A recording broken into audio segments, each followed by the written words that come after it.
به دختران عزیزم،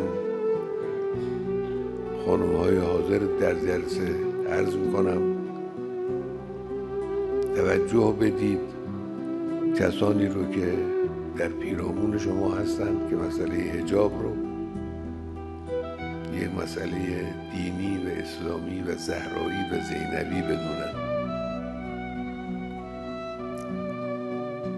به همه سفارش میکنم که انس با قرآن رو فراموش نکنید.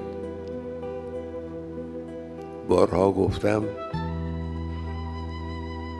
قرآن رو هر روز بخونید، ولو نیم صفحه از هر جای قرآن رو باز کنید، نیم صفحه قرآن بخونید، یک صفحه قرآن بخونید، هرچی که رغبت و میل دارید انجام بدید.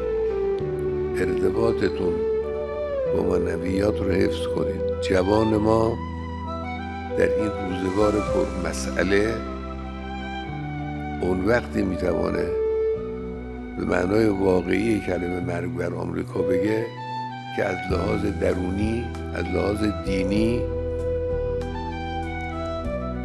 از لحاظ اعتقاد و اتکاء با خدای متعال و قدرت الهی قوی باشه.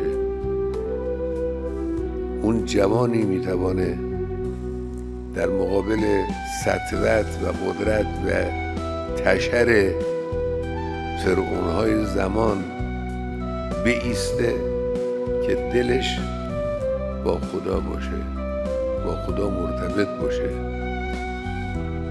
این رو حفظ کنید. این مجموعه جوانی که اینجا هست، چند هزار نفر جوان، همه تون اگر چنانچه به این نکته توجه کنید و جوانهای کشور، به نظر من ما پیشرفت‌های بیشتری، بهتری هم در امر دنیامون، هم در امر اداره کشورمون، هم در امر مقابله با دشمنانمون خواهیم داشت.